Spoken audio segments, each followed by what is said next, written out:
Queridos amigos, sejam bem-vindos ao canal Videira Espírita. Meu nome é Cristina Brito e este é o programa Gotas do Evangelho.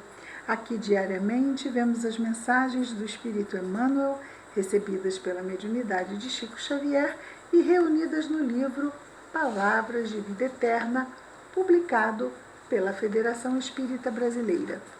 Hoje vamos ver a mensagem de número 124, cujo título é Permaneçamos fiéis. Então, num determinado momento, nos sentimos fiéis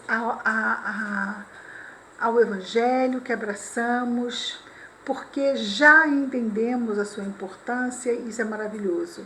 Mas não só estarmos fiéis no dia de hoje, mas permanecermos fiéis, e isso, vigilância e oração, principalmente nos dias que não nos sejam tão fáceis. As palavras destacadas por Emmanuel são de Paulo de Tarso, escrevendo sua primeira carta aos Coríntios. No capítulo 4, no versículo 2, nos diz Paulo: além disso, requer-se nos dispenseiros que cada um se ache fiel. Então, requer-se dos trabalhadores do bem.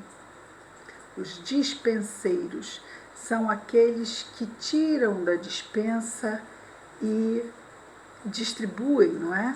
Os recursos. Então, todos nós, não é? Nós distribuímos os recursos do bem no nosso lar, na nossa comunidade, no nosso trabalho. Então, Paulo usa essa figura do dispenseiro. Além disso, requer-se nos dispenseiros que cada um se ache fiel.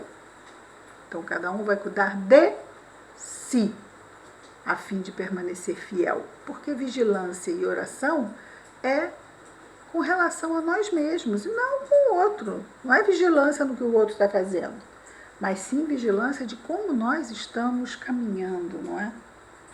Então, Emmanuel vai comentar as palavras de Paulo. Além disso, requer-se nos dispenseiros que cada um se ache fiel, da seguinte forma: num aparelho, a segurança da produção exige que cada peça funcione no lugar próprio. Numa orquestra, para que a sinfonia alcance todo o vigor melódico, é forçoso se localize cada instrumento na função que lhe cabe. Na obra do Evangelho, é imprescindível, ou seja, indispensável também, que cada tarefeiro se compenetre das atribuições de que foi investido. Dirás que o Senhor liquidará todas as necessidades, que ele não dorme sobre as promessas feitas, que a sua infinita bondade solucionará todos os problemas, que a nossa fé precisa sustentar-se incondicional e estarás proclamando a verdade. Mas a verdade não endossa a preguiça ou a imprudência dos servos. O comandante de um grande navio pode ser um gênio de sabedoria e bondade, mas toda direção se compromete de imediato se o mais obscuro cooperador da embarcação coloca uma bomba na casa de máquinas. Então, Jesus é o governador da terra, mas ele sozinho não vai garantir que a terra siga no percurso que ela tem que seguir. Nós temos que fazer a nossa parte, assim como os que trabalham no navio, não é? Não sabotando, porque é sabotagem, botar uma bomba numa casa de máquinas no navio. E é interessante, né? Se o navio afundar, ele também vai morrer. Então, quer dizer, nós estamos cuidando do planeta, nós estamos cuidando do bem-estar do nosso lar, nós estamos cuidando de nós mesmos. O nosso lar é o primeiro barco. Quando somos crianças, o lar de nossos pais, o primeiro barco que habitamos. Depois passamos a navegar dentro dos nossos próprios barquinhos, quando crescemos e fazemos nós, por nossa vez, as nossas famílias, constituindo os nossos lares, mesmo que decidamos morar sozinhos e ter um animal de estimação porque não nos encontramos preparados. Ou seja, hoje em dia, no século XXI, não é mais como era no século XX. Não há mais essa visão de tem que casar, constituir família. Muitas pessoas pensam em casar e não ter filhos, muitas pessoas pensam em não casar, ou em morar com amigos, ou morar sozinhos. Nesse sentido, o lar é onde nós estamos. O lar é onde nós estamos. A ambiência que criamos para viver. Podemos ter um animal de estimação, mas é lá também que vamos receber nossos amigos, que vamos receber nossos familiares. É o ambiente que é uma extensão da nossa própria energia. A nossa própria energia inunda a energia do nosso lar. É ela que é a energia do nosso lar. Quando vivemos mais de uma pessoa, essa energia ela se mistura com a energia das outras pessoas, mas se vivemos sozinhos, ela vai responder a nossa energia pela energia do nosso lar. Então, quando falamos em lar, e falamos muitas vezes em família, isso não quer dizer que seja aquela família, né, do tempo dos nossos pais. Não. Pode ser esses novos formatos que estão aí surgindo, não é? E não cabe a nós nenhum tipo de julgamento ou censura. Importante não é, que tipo de lá? Não. É como, é sempre o como. Como é que estamos procedendo? Qual é a qualidade moral da nossa vida no nosso lar? Não é? Muitas pessoas, e vale a pena, não é, também falarmos sobre isso, falam sobre, porque relacionamento homossexual é sinônimo de promiscuidade. Onde?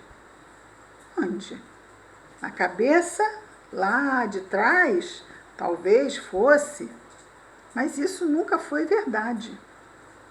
Né? Os heterossexuais podem e muitas vezes o são extremamente promíscuos.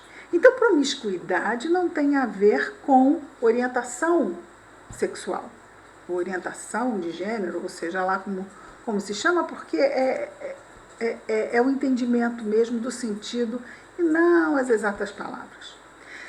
Não importa com quem estejamos convivendo, importa a qualidade moral que colocamos no nosso relacionamento. Isso é muito importante. Então, mas fulano tem lá aquela família de homem, mulher e filhos. E, ok, também é ok. Mas isso não invalida outros tipos de família. Não é? O que conta? Os espíritos. Qual é a forma dos espíritos? Espírito não tem sexo, espírito não tem raça, cor. Nós podemos nascer negros, nós podemos nascer asiáticos, nós podemos nascer indígenas de uma tribo no centro do Brasil. Nós podemos nascer de várias formatos, mas são formas, casco, é exterior. A nossa essência é que está sendo trabalhada através das reencarnações. O nosso progresso é moral, ok? Para aqueles que acham que a homossexualidade é uma imoralidade, aí já não podemos também fazer mais nada, não é? Porque é o que a pessoa pensa e nós estamos falando dentro do entendimento que o Espiritismo nos traz. Em momento algum, há qualquer tipo de censura o tipo de relacionamento. Mas a censura, sim, ao abortamento, mesmo no divórcio, que no Brasil só vai acontecer, acho que nos anos 70 no Brasil, lá no meio do século XIX, os espíritos dizem é melhor que uma relação termine, a vida ficar em risco. E aí as pessoas podem pensar, mas então só se há risco de vida? Sim, os espíritos não disseram vida física, disseram vida. Também há vida emocional, também há vida mental. Então nós sabemos que existem abusos psicológicos. Também essa vida está em risco. Então sempre que a vida, seja física, mental, emocional, estiver em risco, porque eles dizem vida, eles não especificam vida física. Vida. É melhor então, sobre o abortamento, que se privilegie a vida que existe e só deve ser considerado se a vida da mãe está em risco. Então deve-se privilegiar a vida que já existe, que é a vida da mãe. Apenas nesse momento os espíritos consideram isso. Então há uma visão de essência, uma visão espiritual, porque nós somos essência num progresso moral. Então, quando nós dizemos que algo é imoral, é porque está contradizendo a moral. Se há uma relação em que há sinceridade, em que há respeito, em que há dignidade, não pode haver imoralidade. Bom senso. Vamos pensar.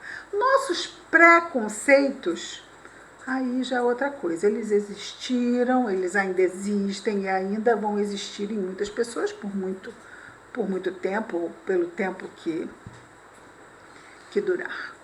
Não temos como responder a isso. Dito isto, continuemos aqui.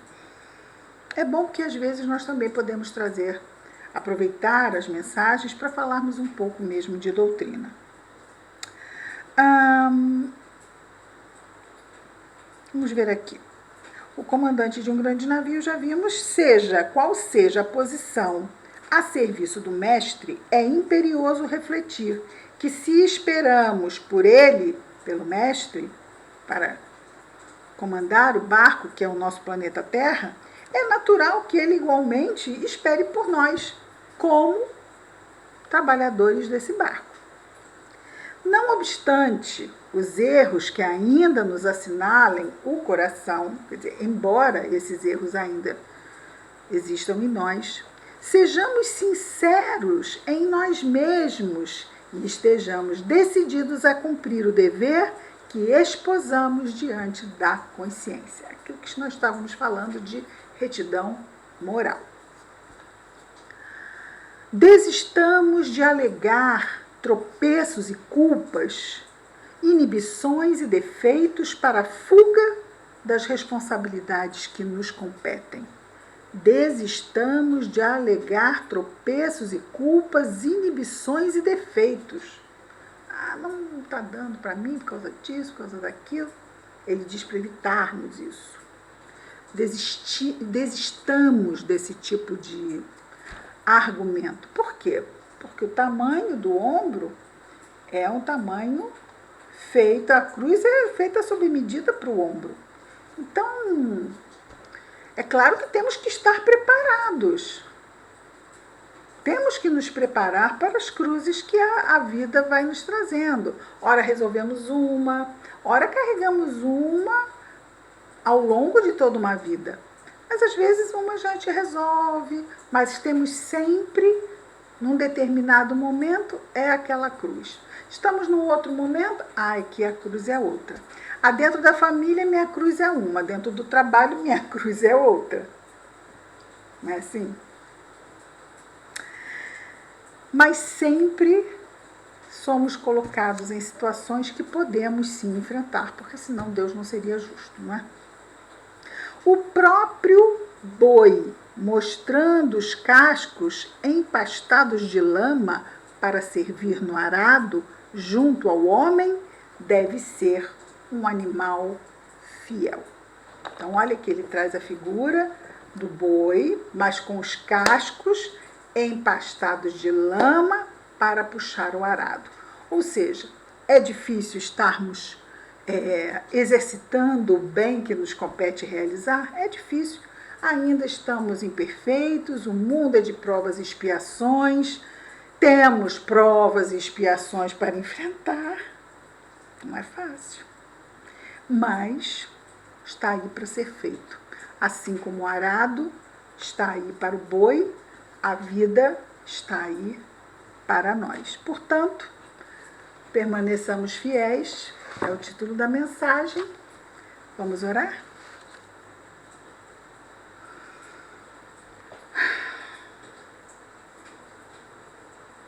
Querido Mestre Jesus, obrigado, Senhor, por mais este dia. Ajuda-nos, Mestre, a estarmos atentos aos nossos passos durante essa jornada aqui, nessa abençoada reencarnação que estamos a viver, Senhor. Ajuda-nos a estarmos atentos e a nos lembrarmos da prece, a fim de que permaneçamos fiéis, Senhor, beneficiando a nós mesmos. Abençoa, Jesus, nosso anjo guardião, nossos lares, nossos afetos, nos dois planos da vida, Senhor. Mas igualmente abençoa todos os nossos irmãos de humanidade, em especial aqueles que neste momento estejam em sofrimento, aonde quer que se encontrem, Senhor. Que as tuas bênçãos, Jesus, estejam em nós e entre nós hoje e sempre, graças a Deus. É isso, queridos amigos. Amanhã estaremos de volta com mais um programa Gotas do Evangelho. Que Jesus nos abençoe. Muita paz a todos.